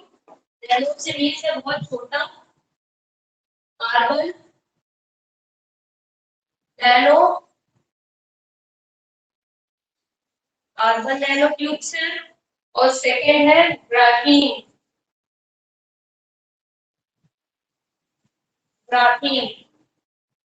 Carbon nano tube की डायमीटर आप मेजर कर सकते हैं नैनोमीटर स्केल से, इसकी बहुत छोटी डायमीटर होती है। इसका यूज नैनो टेक्नोलॉजी में होता है, इलेक्ट्रॉनिक्स, ऑप्टिक्स, और इसकी जो प्रॉपर्टी है वो एक्स्ट्रा ऑर्डिनरी थर्मल कंडक्टिविटी की वजह से है, मैकेनिकल और इलेक्ट्रिकल प्रॉपर्टी है। ग्राफीन क्या होता है? ग्राफीन भी बनता है made up of pure carbon से, atoms arrange in regular hexagon pattern. इसमें भी जो कार्बन है उनका अरेंजमेंट इसी तरह से होता है जैसे कि ग्रेफाइट के केस में होता है। रेगुलर फॉर्म में, हेक्सागोन फॉर्म में कार्बन अरेंज होते हैं। रेगुलर पैटर्न ग्राफीन का बनता है, इस तरह से फॉर्मेशन होता है। फिर ट्रांसपेरेंट होता है, good conductor of heat and electricity, heat resistance होता है, इसलिए इसका प्लास्टिक के साथ इसका मिक्सचर करके इसे लाइट पैनल्स और सोलर पैनल्स इन सब को बनाने में इसका इस्तेमाल होता है। इससे टच स्क्रीन भी बनाई जाती है। अब इसके बाद देखते हैं ऑर्गेनिक कंपाउंड्स। ऑर्गेनिक कंपाउंड्स क्या होते हैं? Organic compounds, organic compounds are generally formed by carbon and hydrogen. इसके अलावा इसमें नाइट्रोजन, ऑक्सीजन और सल्फर भी पाई जाती है। इसमें मेन रोल है क्योंकि ये कार्बनिक कंपाउंड कहलाते हैं। इसमें जो कार्बन की मात्रा होती है वो सर्वाधिक होती है। जो कार्बन की वैलेंसी 4 होती है और कार्बन की एक प्रॉपर्टी होती है कि वो एक दूसरे से इंटरलॉकिंग कर लेते हैं और इस तरह से लॉन्ग चेन स्ट्रक्चर बनाते हैं। ये टेट्रा वैलेंसी है इसकी, 4 देखिए 4 वैलेंसी होती है। इसी वजह से ये लॉन्ग चेन स्ट्रक्चर बनाते हैं और इस प्रॉपर्टी के कार्बन की इस प्रॉपर्टी को जिसमें ये एक दूसरे से इंटरलॉक करके लॉन्ग चेन बना रहे हैं, इस प्रॉपर्टी को क्या बोलते हैं? कैटिनेशन बोला जाता है। कैटिनेशन कहा जाता है। ये कोवलेंट कंपाउंड होते हैं क्योंकि इसमें जो इलेक्ट्रॉन है वो आपस में, दो इलेक्ट्रॉन है वो एक दूसरे से साझा करके बनाते हैं। तो ये जो बॉन्ड है वो कोवलेंट बॉन्ड है। कोवलेंट बॉन्ड है, इलेक्ट्रॉन को साझा करके बना है। इस तरह के जो कंपाउंड होते हैं वो कोवलेंट कंपाउंड कहते हैं। कोवलेंट कंपाउंड कहते हैं। तो कुछ ऐसे कार्बन कंपाउंड होते हैं जो कि सिर्फ सिंगल बॉन्ड से ही बने होते हैं, एक बॉन्ड से बने होते हैं। इस बॉन्ड को क्या बोलते हैं? सिग्मा बॉन्ड बोलते हैं। और इस तरह के कंपाउंड जिसमें सिर्फ सिंगल बॉन्ड ही पाया जाता है उनको बोलते हैं saturated compound. Saturated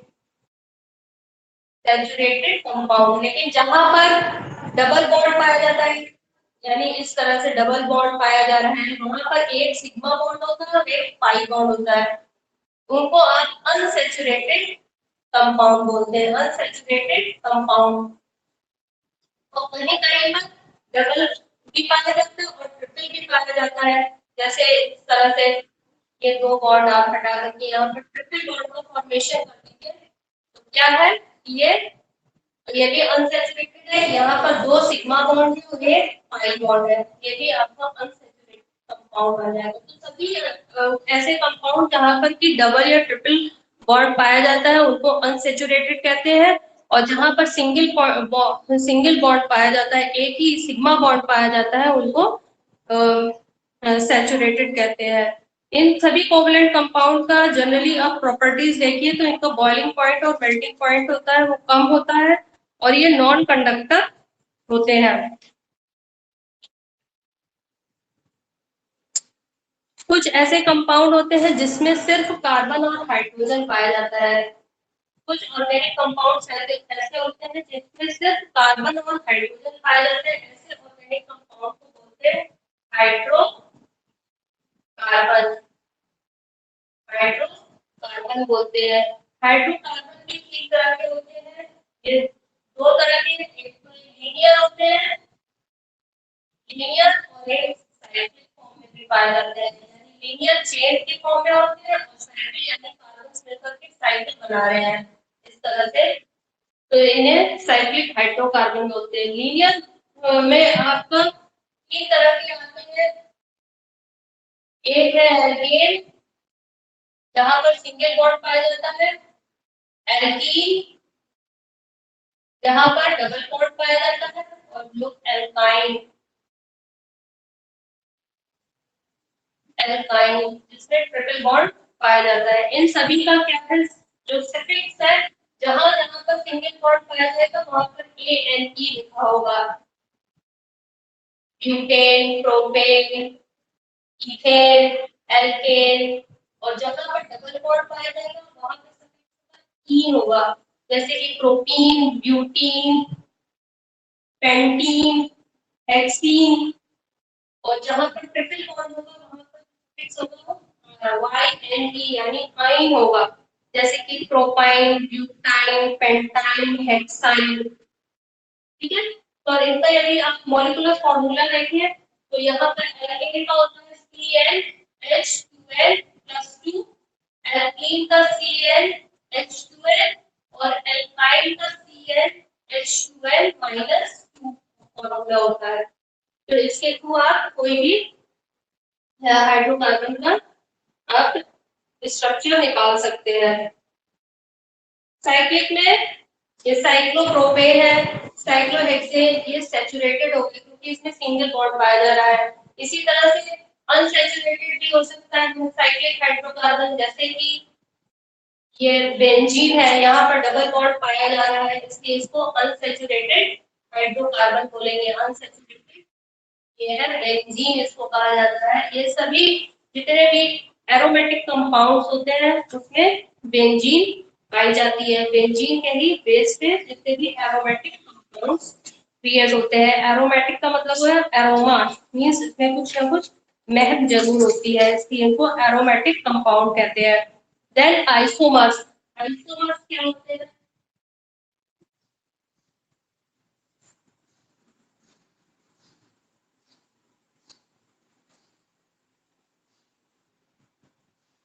isomers समव्ययी। Isomers क्या होते हैं? आइसोमर्स वे होते हैं जिनका की मॉलिक्यूलर फॉर्मूला सेम होता है लेकिन मॉलिक्यूलर स्ट्रक्चर डिफरेंट होता है। Isomers are those which have same molecular formula but have different molecular structure। जैसे कि उदाहरण के तौर पे देख लेते हैं ब्यूटेन के केस में C4H10। अब यहाँ पर कार्बन इस तरह से अरेंज होगा, 4 लीनियर फॉर्म में है, और आइसोब्यूटेन में जो कार्बन है इस तरह से अरेंज होगा। हाइड्रोजन 4 वैलेंसी होगी कार्बन की, हाइड्रोजन इस तरह से अरेंज करिए।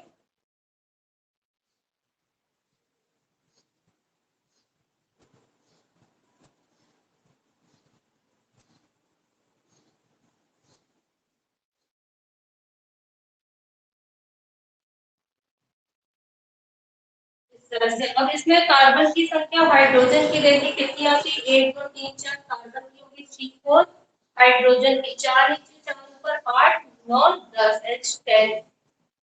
यहाँ पर भी कार्बन है C है और H कितने हैं, 3 नीचे और एक इस तरह।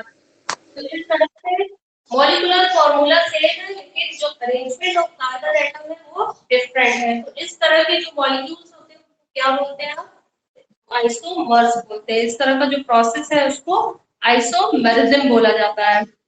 एलपीजी गैस देखिए, लिक्विड पेट्रोलियम गैस है, उसमें क्या होता है, यही एन ब्यूटेन होता है, आइसोब्यूटेन होता है, इसको बोलेंगे एन ब्यूटेन, एन ब्यूटेन, और इसको आइसोब्यूटेन बोलेंगे।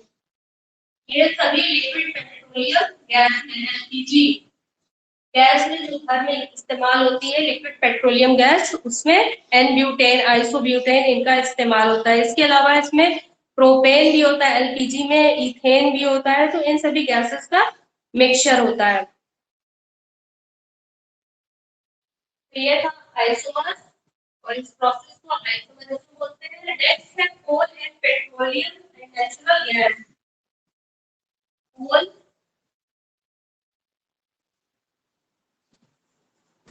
कोल, petroleum and natural gas. Coal, petroleum and natural gas, इन सभी को क्या बोलते हैं? ये सभी क्या है? दीज आर फॉसिल फ्यूल्स है। दे were found by the decomposition of remains of plants and animals.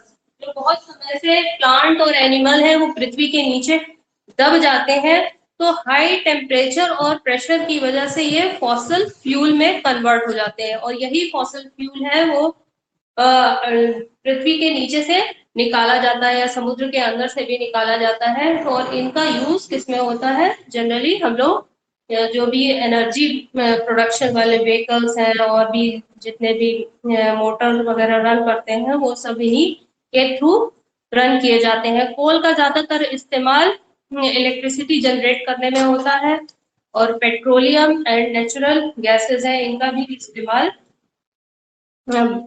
Fuel को बर्निंग में ही यूज होता है। तो कोल क्या है? Coal is the complex mixture of carbon, hydrogen, oxygen और उसमें नाइट्रोजन और सल्फर भी पाई जाती है। कोल क्या है? Coal is the actual mixture of carbon, hydrogen, oxygen and then nitrogen और सल्फर भी स्मॉल अमाउंट में होता है, कम मात्रा में ये पाया जाता है, स्मॉल अमाउंट में पाया जाता है। कोल का गैसिफिकेशन किया जाता है जिससे कि क्लीन बर्निंग फ्यूल मिलता है और इसका अधिकतर उपयोग इलेक्ट्रिसिटी जनरेट करने में किया जाता है।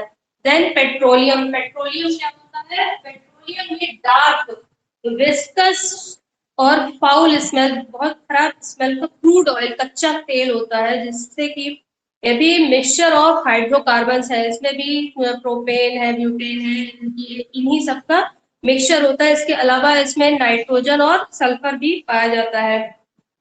इससे क्या पेट्रोल है, डीजल है, एलपीजी गैस पेट्रोलियम से ही एक्सट्रैक्ट की जाती है। अलग अलग इसका फ्रैक्शन किया जाता है, फ्रैक्शनल डिस्टिलेशन किया जाता है जिससे कि अलग अलग फ्यूल अलग अलग फ्रैक्शन में प्राप्त होते हैं।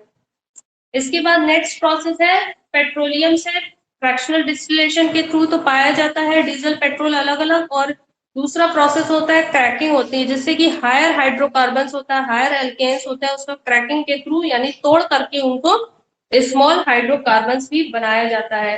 गुड पेट्रोलियम, गुड गैसोलीन की जो क्वालिटी होती है वो उसकी एंटी नॉकिंग प्रॉपर्टी से मेजर की जाती है और इस एंटी नॉकिंग प्रॉपर्टी को ऑक्टेन नंबर बोलते हैं। पेट्रोल के केस पेट्रोल या गैसोलीन इसको बोलते हैं। गैसोलीन की जो प्रॉपर्टी है, क्वालिटी है वो किस टर्म्स में शो की जाती है? ऑक्टेन नंबर के फॉर्म में, ऑक्टेन नंबर से शो की जाती है और इनका ऑक्टेन नंबर जितना लो होगा पेट्रोल की क्वालिटी उतनी ही खराब होगी और इसकी क्वालिटी को बढ़ाने के लिए उसमें टेट्राएथिल लेड डाला जाता है, TEL जिसको बोलते हैं, tetraethyl lead, tetraethyl lead, tetraethyl lead gasoline में इंट्रोड्यूस किया जाता है जिससे कि ऑक्टेन नंबर इंक्रीज होता है और जो पेट्रोल है उसकी क्वालिटी बढ़ती है। इसी तरह से डीजल के भी केस में है। डीजल के केस में ऑक्टेन नंबर नहीं होता, उसकी क्वालिटी को शो करने के लिए सीटेन नंबर होता है, CETANE, सीटेन नंबर होता है जो डीजल की क्वालिटी को शो करता है। Higher octane and the higher cetane numbers show the good quality of fuel. Then CNG is compressed natural gas होती है। नेचुरल गैस क्या है आपकी? CNG यानी compressed natural gas. Natural gas को कंप्रेस करके इनको बनाया जाता है, इसलिए इसको CNG गैस बोलते हैं और ये इको फ्रेंडली होती है क्योंकि इसके जो गैसेस होती है जैसे कार्बन डाइऑक्साइड और भी जो गैसेस रिमूव होती हैं वो लाइट वेट होने की वजह से तुरंत एनवायरनमेंट में मिक्स हो जाती है, इसलिए ये ज्यादा हार्मफुल नहीं होती है। ये भी हमें फॉसिल फ्यूल से ही प्राप्त होती है, CNG भी, और इट्स कंबशन, और इसके कंबशन से ये जब ये नेचुरल गैस यूज होती है व्हीकल्स वगैरह में तो ये ग्रीन हाउस गैस जनरेट करती है। तो it is more eco friendly gas and made by methane. When this natural gas is mixed with biogas, इसको यदि बायोगैस के साथ मिक्स कर दिया जाता है तो ये जो एटमॉस्फेयर का कार्बन है उसको रिड्यूस करने के काम में आती है।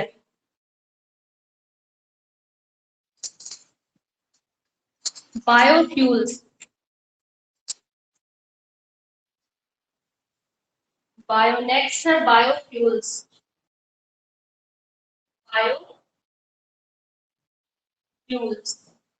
बायोफ्यूल्स ऐसे फ्यूल्स होते हैं जो कि बायोलॉजिकल एक्शन के थ्रू बनाए जाते हैं। These biofuels derived from biological carbon fixation of biomass.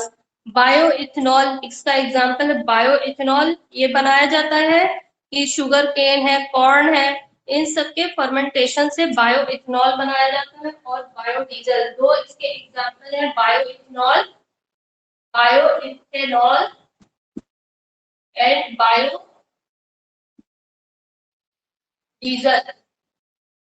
Biodiesel and bioethanol. तो बायोइथेनॉल है, फर्मेंटेशन होता है, कॉर्न या शुगर केन है, उसके फर्मेंटेशन से ये एक अल्कोहल होता है, उसके फर्मेंटेशन से कॉर्न या शुगर केन के मास का यदि फर्मेंटेशन कराए तो आपको ये बायोइथेनॉल की प्राप्ति होती है। इसके अलावा बायोडीजल क्या होता है कि बायोडीजल ये वेजिटेबल ऑयल या एनिमल फैट है, इससे बनाया जाता है। तो biodiesel it is actually made up of vegetable oil और एनिमल फैट से बनाया जाता है, because these fuels are more eco-friendly. Next topic is soap and detergent. Next topic is soap and detergent. And what is soap? Soap are sodium or the potassium salt of fatty acids.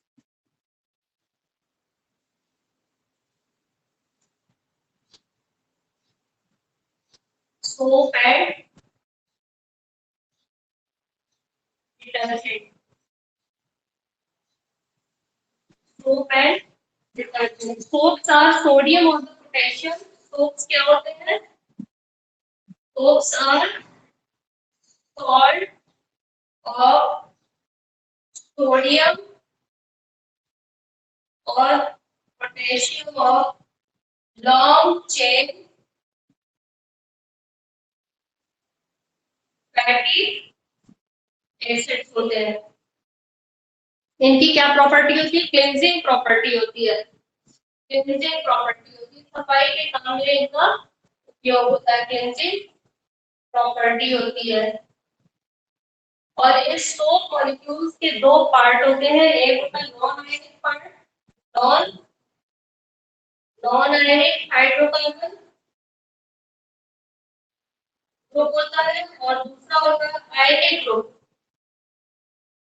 Ionic group जिसमें कि sodium या potassium part लगा होता है। So these are actually the salt of strong base,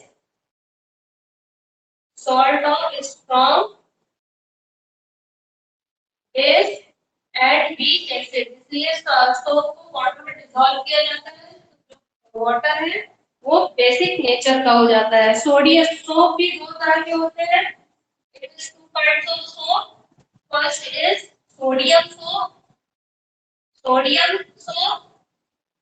और दूसरा है potassium soap.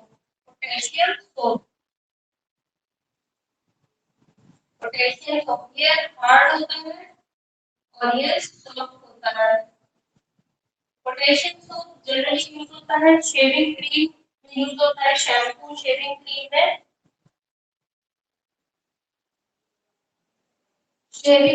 इसका उपयोग होता है। जैसे कि एग्जांपल देख लेते हैं, सोडियम स्टीयरेट है। एग्जांपल देखिए सोप का क्या है, सोडियम स्टीयरेट C17H35 देखिए, लॉन्ग चेन फैटी एसिड की लॉन्ग चेन है। फिर सोडियम है इसमें, sodium stearate and sodium palmitate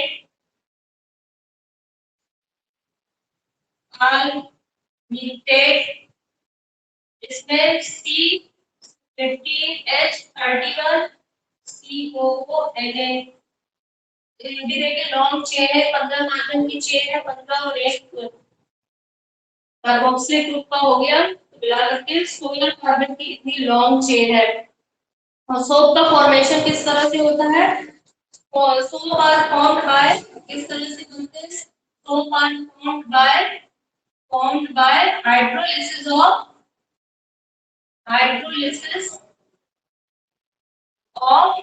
hydrolysis की जाती है, किसकी की जाती है? ऑयल या फैट की, ऑयल या फैट उसकी हाइड्रोलिसिस की जाती है, किसके साथ? In presence of alkali, sodium hydroxide ले लीजिए या आप पोटेशियम हाइड्रोक्साइड ले लीजिए, उसके साथ इसकी हाइड्रोलिसिस करते हैं तो किसका फॉर्मेशन होता है?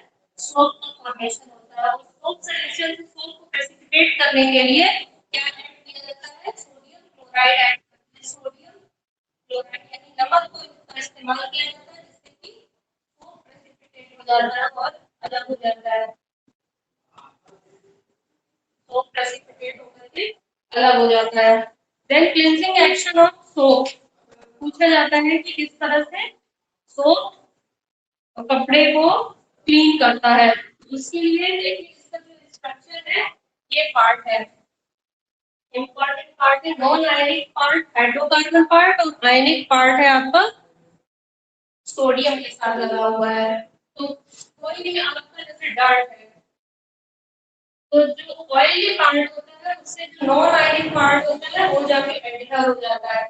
ये आपका हाइड्रोकार्बन चेन कार्बन चेन हो गई, ठीक है, और ये आपका इसके साथ ये सोडियम है, तो ये किसके साथ डिसॉल्व हो जाता है? ये पार्ट वाटर के साथ डिसॉल्व हो जाता है, और ये जो पार्ट है, ये पार्ट है non ionic part hydrocarbon group है, वो ब्लड के साथ इस तरह से एडहेयर हो जाता है और इस तरह से मिलकर के क्या बना लेते हैं? एक मिक्सचर बना लेते हैं। मिक्सचर का फॉर्मेशन हो जाता है, इस तरह से मिक्सचर का फॉर्मेशन होता है। और ये कोलॉइडिंग सॉल्यूशन बनाते हैं, इजीली ये नहीं निकल पाता है, इसलिए बार बार कपड़े की रिंसिंग करनी पड़ती है। रिंसिंग यानी उसको खंगालना पड़ता है कपड़े को, तब जाके ये रिमूव हो जाता है इजीली। और मिक्सचर एक क्लाउडी सॉल्यूशन बनाने की वजह से, कोलॉइड्स बनाने की वजह से जो सोप का सॉल्यूशन होता है वो क्लाउडी होता है। देन डिटर्जेंट, डिटर्जेंट देखिए क्या होते हैं? Detergent sodium salt of long chain benzene sulphonic acid होते हैं, या फिर sodium salt of long chain alkyl hydrogen sulphate होते हैं। डिटर्जेंट बेटर होते हैं, सोप की अपेक्षा डिटर्जेंट ज्यादा अच्छी क्लीनिंग करते हैं, और इसके साथ प्लस पॉइंट ये है कि आपका हार्ड वाटर है उसमें भी इनका यूज हो जाता है। डिटर्जेंट भी दो तरह के होते हैं, सॉफ्ट डिटर्जेंट होता है, एक हार्ड डिटर्जेंट होता है। सॉफ्ट डिटर्जेंट होता है जो बायोडिग्रेडेबल हो जाता है, लेकिन जो हार्ड डिटर्जेंट है वो नॉन बायोडिग्रेडेबल होता है। इसके अलावा तीन तरह के डिटर्जेंट होते हैं, एनायनिक, कैटायनिक और नॉन आयनिक। नॉन आयनिक होता है डिश वॉशिंग में यूज होता है, कैटायनिक होता है जर्मीसाइड के फॉर्म में यूज होता है, और एनायनिक होता है वो भी दो तरह का होता है, लीनियर और ब्रांच्ड होता है। लीनियर होता है एल्किल सल्फोनेट होता है, और ब्रांच्ड होता है एल्किल बेंजीन सल्फोनेट। तो इस तरह से ये सभी डिटर्जेंट है। इसके बाद नेक्स्ट आता है आपका environmental chemistry.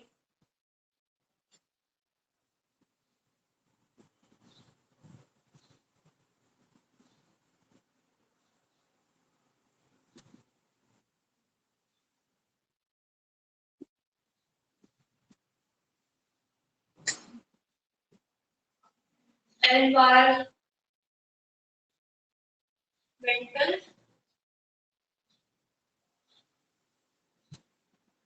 Environmental chemistry, environmental chemistry में एनवायरमेंट में पाए जाने वाले जितने भी केमिकल्स हैं, चाहे उनकी ओरिजिन हो, चाहे ट्रांसपोर्टेशन हो, चाहे उनका रिएक्शन हो, चाहे इफेक्ट हो, इन सभी की जो स्टडी की जाती है वो एनवायरमेंटल केमिस्ट्री के अंतर्गत की जाती है। पॉल्यूशन होते हैं, एनवायरमेंट में दो तरह के पॉल्यूशन होते हैं। एक होता है tropospheric, there are two types of pollution. पहला है ट्रोपोस्फेरिक पॉल्यूशन, ट्रोपोस्फेरिक लेयर समुद्र तल से बाहर की एक्सटेंड होती है, extreme above 10 kilometers from the sea level. Sea level से 10 किलोमीटर तक की होती है वो ट्रोपोस्फेरिक लेयर होती है, और वहां से जो पाया जाने वाला पोल्यूशन है उसको ट्रोपोस्फेरिक पोल्यूशन बोलते हैं। सेकंड लेयर होती है स्ट्रेटोस्फेरिक स्ट्रेटोस्फेरिक पोल्यूशन। ये भी एक्सटेंड होता है सी लेवल से कितने किलोमीटर तक, 10 से लेकर के 50 किलोमीटर तक की जो रेंज आती है वो स्ट्रेटोस्फेरिक लेयर होती है, और इसमें पाए जाने वाला जो पोल्यूशन है उसको स्ट्रेटोस्फेरिक पोल्यूशन कहते हैं। इसमें ट्रोपोस्फेरिक लेयर में जो पोल्यूशन होता है वो गैसियस एयर पोल्यूटेंट्स होता है, मेनली उसमें ऑक्साइड, सल्फर के ऑक्साइड, नाइट्रोजन के ऑक्साइड, हाइड्रोकार्बन्स और कार्बन के ऑक्साइड्स होते हैं। कार्बन के ऑक्साइड में मेनली 2 गैसेस होती है, कार्बन डाइऑक्साइड है, कार्बन मोनोऑक्साइड है। Carbon dioxide green house gas है जो कि एटमॉस्फेयर को गर्म करने में इसका मेजर रोल होता है, और कार्बन मोनोऑक्साइड है जो कि ऑक्सीजन की डिलीवरी को ब्लॉक करता है। हमारी बॉडी के अंदर एक बार यदि कार्बन मोनोऑक्साइड चला गया तो वो हीमोग्लोबिन के साथ रिएक्ट करके क्या बना लेता है, कार्बोक्सी हीमोग्लोबिन बना लेता है, और कार्बोक्सी हीमोग्लोबिन की वजह से वो ऑक्सीजन का लेवल है रिड्यूस कर देता है, और जिसकी वजह से डेथ हो जाती है। इसके अलावा कुछ ऐसे पार्टिकुलेट्स होते हैं जो एयर को पॉल्यूट करते हैं। नॉन वेएबल पार्टिकुलेट्स होते हैं, डस्ट है, मिस्ट है, फ्यूम्स है, स्मोक है, स्मॉग है, तो ये सभी नॉन विलेबल होते हैं। और विलेबल पार्टिकल्स होते हैं बैक्टीरिया, फंजाई, मोल्ड, एल्गी, ये सब विलेबल पार्टिकुलेट्स होते हैं जो एटमॉस्फेयर को पॉल्यूट करते हैं। स्ट्रेटोस्फेरिक पोल्यूशन में मेनली आपकी ओजोन लेयर पाई जाती है, formation and breakdown of ozone layer. Stratospheric का जो अपर पार्ट होता है उसमें ओजोन लेयर, ओजोन को O3 से लिखा जाता है, इसमें मेन ओजोन लेयर पाई जाती है। ओजोन का मेन काम क्या होता है, ओजोन लेयर का काम क्या होता है, जो सूरज से आने वाली अल्ट्रावायलेट रेज है, हार्मफुल रेज है, उसको रोकने का काम करता है, वो पृथ्वी पर नहीं जाने देता है। तो upper part of the stratospheric contain ozone which protect us from ultraviolet light of the sun. Certain chemicals जैसे कि CFC है वो क्या करते हैं, ओजोन अनस्टेबल होता है, और जो CFC होता है, रेफ्रिजरेंट होता है CFC, जिसको कि फ्रियोल्स बोलते हैं, ये जब इसका पोल्यूशन होता है अर्थ पर आ जाता है तो इसका जो फ्री रेडिकल है, क्लोरीन है, फ्री रेडिकल, ये इस ओजोन के साथ रिएक्ट करता है और इस लेयर को डैमेज करता है। This free radical is responsible for depletion of ozone layer. और यही ओजोन लेयर का डिप्लीशन है, ये पाया गया था 1980s में, पाया गया था साउथ पोल ऑफ अंटार्कटिका में पाया गया था। तब से ये पता चला कि किस तरह से ओजोन लेयर है उसमें होल हो गया है और वो डैमेज हो रहा है, which is because of CFCs। और इसकी वजह से यदि ओजोन लेयर हमारी डैमेज होती है या सन रेज को, जो अल्ट्रावायलेट रेज है और हार्मफुल रेज है, उनको नहीं रोक पाती है ओजोन लेयर, तो हमारे ऊपर क्या इफेक्ट आएगा, तो हमारी जो स्किन है उसमें एजिंग दिखाई देगी, कैटरैक्ट हो जाएगा, मोतियाबिंद है, कैंसर है, और जो भी फाइटोप्लैंक्टन है उनको डैमेज करेगा। इसके अलावा जो मॉइस्चर है, हीट ज्यादा अर्थ पर आएगी तो उसकी जो सॉइल की मॉइस्चर है वो डिक्रीज होगी, जिससे प्लांट वगैरह ये सभी इफेक्ट करेंगे। Then global warming,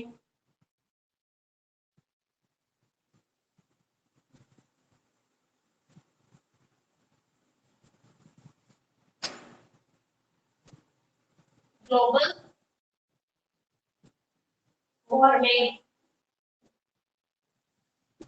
global warming के लिए कुछ गैसेस हैं जिनको ग्रीन हाउस गैसेस कहते हैं। ग्रीन हाउस गैसेस कौन कौन सी गैसेस हैं?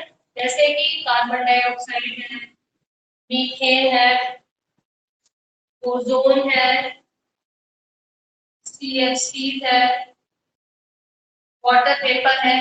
ये सभी क्या करते हैं कि जो सन से आने वाली लाइट है, कार्बन डाइऑक्साइड के मॉलिक्यूल उस लाइट को ट्रैप कर लेते हैं और ट्रैप करने के बाद ये वापस जाने नहीं देते और उससे ओवरऑल क्या रिएक्शन होता है कि जो अर्थ का टेम्परेचर है वो इंक्रीज होता जा रहा है। अब चूंकि देखते जा रहे हैं कि फॉसिल फ्यूल की बर्निंग से दिन पर दिन कार्बन डाइऑक्साइड की मात्रा बढ़ती जा रही है, तो कार्बन डाइऑक्साइड की मात्रा बढ़ने से ये ज्यादा से ज्यादा सनलाइट है उसको ट्रैप कर लेता है, तो जिससे कि जो अर्थ का टेम्परेचर है वो लगातार बढ़ता जा रहा है। दे causing the heat of the temperature because of mainly the major contributor is the carbon dioxide. Next is the acid rain. Mainly जो रेन वाटर है, रेन वाटर का पीएच कितना होता है? तो मैंने बताया रेन वाटर का जो पीएच होता है 5.6 होता है। यदि इसका पीएच और कम होता है तो क्या होता है? एसिड रेन क्रिएट होती है। यदि ये और भी ज्यादा कम हो जाएगा, लो हो जाएगा, that is forms acid rain.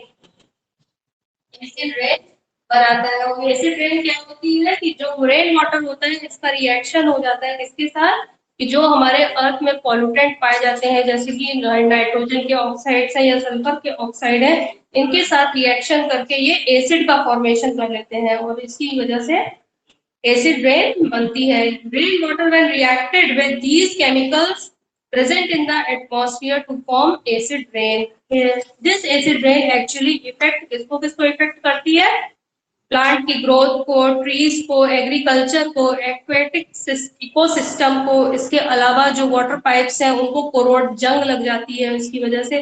और ये सबसे इसका बड़ा जो उदाहरण पाया गया वो कहाँ पाया गया है? ताजमहल, जो इंडिया का आगरा में ताजमहल है उसमें एसिड रेन का इफेक्ट दिखाई दिया कि जो मार्बल था उसके जो व्हाइट मार्बल था वो दिन ब दिन पीला होता जा रहा था क्योंकि उसके आसपास जो फैक्ट्रीज थी वो पोल्यूटेंट्स क्रिएट कर रही थी, ऑक्साइड्स ऑफ नाइट्रोजन और सल्फर, और जब बारिश होती थी उससे मिल करके एसिड का फॉर्मेशन होता था जो इफेक्ट करता था मार्बल पे।